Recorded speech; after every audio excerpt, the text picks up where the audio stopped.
ሰላም ጤና ይስጥልኝ ውድ አባቶችና እናቶች፣ እህቶችና ወንድሞቼ እንደምን ዋላችሁ? በመቀጠል የማስተላልፋትን አጭር መልእክት ላይክ እና ሸር በማድረግ ለሚመለከተው አካል አድርሱልኝ። ምነው የሃይማኖት አባቶች ዝምታን መረጣችሁ? በሀገር ውስጥና ከሀገር ውጭ ያሉት ክርስቲያኖች በየጊዜውና በየቀኑ ይታረዳሉ። ገዳማት ይፈርሳሉ። መነኮሳት እንደ ወንጀለኛ በየጊዜው ይሰቃያሉ።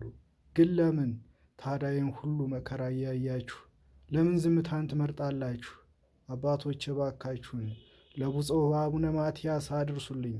ይህ የበጎች መበተን፣ የበጎች መታረድ እሳቸውን ይመለከታል። ግን ለምን ዝምታን ይመርጣሉ? ለምን ዝም ይላሉ? ለሚመለከተው አካል ለምን አያመለክቱና አንድ መፍትሄ አያመጡም? እባክዎ ላይክ እና ሼር በማድረግ እንዲያደርሱልኝ በአክብሮት እጠይቃለሁ።